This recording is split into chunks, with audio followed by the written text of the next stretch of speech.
Basicamente, a ditadura é um governo que se governa pelo uso da força. Normalmente a força militar ou até mesmo paramilitar. Para garantir com que as coisas funcionem, eles esticam os seus vários braços e controlam a imprensa, controlam todo e qualquer movimento da oposição, qualquer movimento de resistência, qualquer movimento contrário. Eles usam os meios de censura para garantir com que a manipulação seja garantida da informação. Eles vão trabalhar com atos institucionais. Então a criação dos atos institucionais legalizam os seus feitos e restringem cada vez mais os direitos do cidadão. E aqueles que não se adequam são levados à tortura e a desaparecimento. O desaparecimento normalmente vinculado às mortes desses opositores do regime. O regime militar foi instituído aqui no Brasil a partir de 1964 e nós vamos estudá-lo com os olhos de Harry Potter. Harry Potter, a ditadura militar, é o que nós vamos falar no Geek História e começa agora.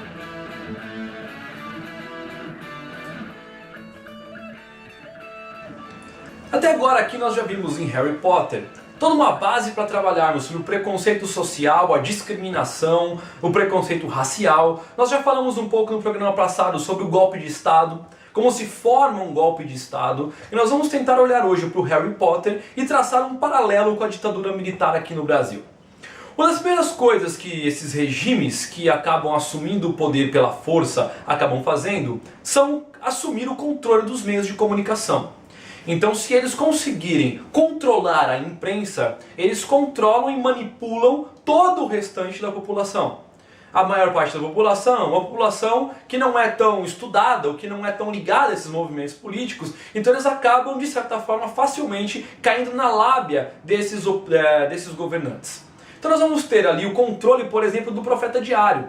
O Profeta Diário vai começar a trazer informações e notícias falsas a respeito de Harry Potter e de Albus Dumbledore, que são os dois principais líderes dessa oposição ao governo, e eles vão começar a elogiar e trazer muitas coisas boas sobre aqueles que estão no atual governo. Então o Ministério da Magia tem alguns destaques, nós vamos ter a Dolores Umbridge recebendo destaque, sendo nomeada. Então o Profeta Diário vai fazer toda uma cobertura especial para enaltecer a figura da Dolores Umbridge e do Ministério da Magia em detrimento da imagem de Harry Potter e Albus Dumbledore. Uma outra coisa que esse novo governo começa a fazer é controlar a partir da mídia tudo aquilo que vai ser falado. Então eles instituem a censura. Os censores aqui no Brasil, eles vão estar por trás de tudo quanto é coisa que você imagina. Eles vão estar por trás de todos os roteiros de filmes, por todos os roteiros de programas de televisão, análises de músicas, notícias que vão para a imprensa, livros estudantis. Então eles começam a controlar que tipo de informação vai ser divulgada, que tipo de letra pode ou não pode. Então antes de qualquer tipo de coisa ser validada, passa pela mão do censor e se ele valida, ok, beleza, vai para o ar. Se ele não valida aquilo, você tem que refazer praticamente o projeto inteiro. E dependendo da forma como ele interpreta aquilo que você escreveu, você ainda acaba correndo o risco de ser preso. Nós olhamos isso acontecendo em todo o processo da difamação mesmo do Dumbledore e do Harry Potter.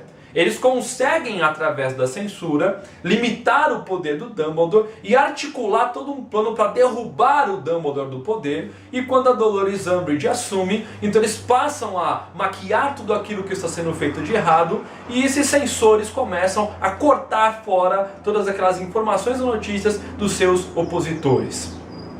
Os opositores, eles têm toda a sua vida controlada. Então vão surgir a partir desses movimentos de oposição, movimentos estudantis aqui no Brasil. O movimento estudantil é muito forte ao longo da ditadura.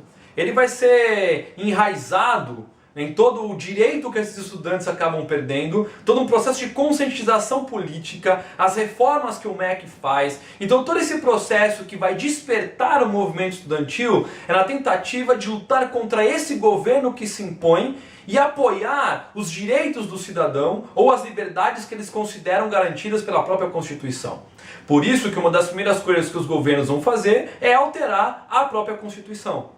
Então no Brasil nós temos um exemplo desse movimento estudantil, vai ser a passeata dos 100 mil, em que levam ali 100 mil estudantes, talvez mais, um pouco menos, às ruas para clamarem por seus direitos, mostrando a insatisfação com aquele regime.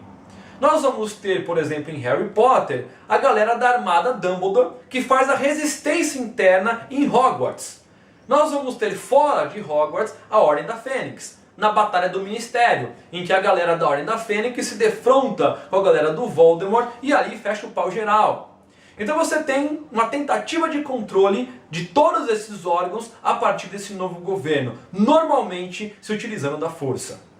Se eles se utilizam da força e eles precisam legitimar esses seus atos, eles vão criar os atos institucionais.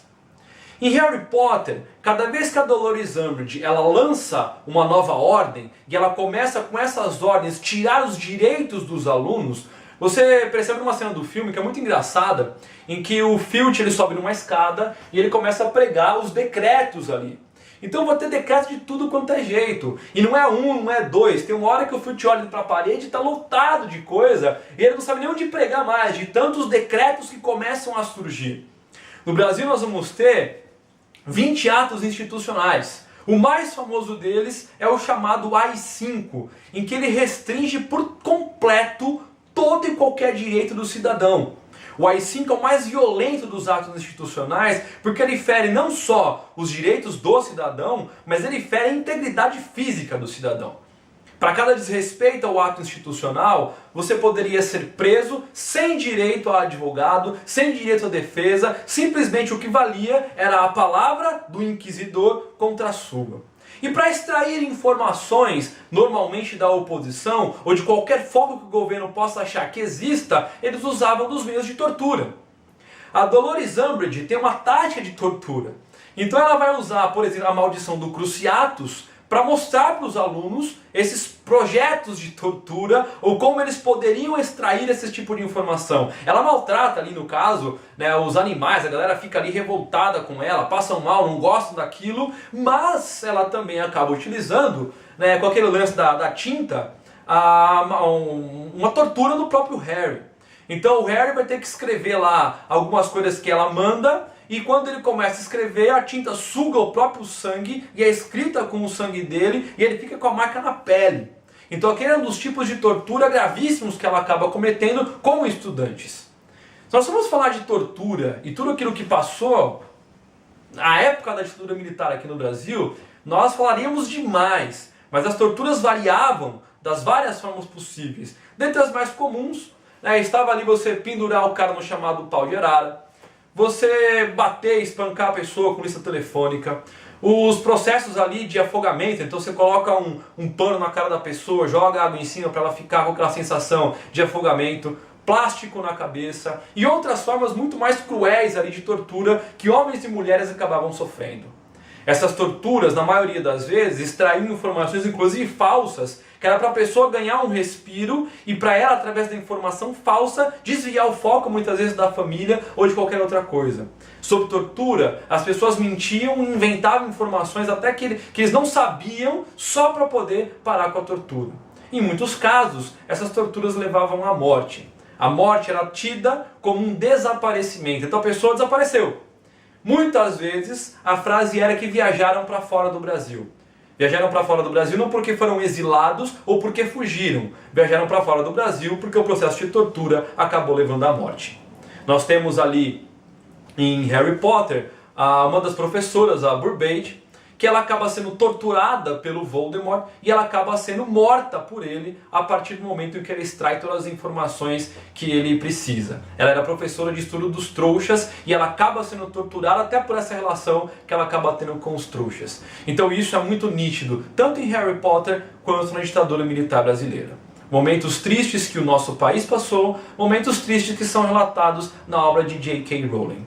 Então Harry Potter também fala um pouco sobre a ditadura com esse tipo de olhar que nós temos aqui. Dá para comparar as ditaduras que acontecem no mundo com as coisas que aconteceram em Harry Potter. Mais uma ótima sacada da J.K. Rowling e é com essa sacada final que nós terminamos a nossa série sobre Harry Potter. Calma! Nós poderemos ter outras séries falando, porque Harry Potter tem muito assunto ainda para ser discutido. Mas por enquanto eu agradeço você por ter nos acompanhado nesses 3 programas e por continuar acompanhando o Geek História. Na semana que vem tem mais. Coisas boas vêm por aí, projetos novos, planos para o futuro e tenho certeza que você vai curtir. Fique ligado no Geek História. Valeu, galera. Até semana que vem. Fui!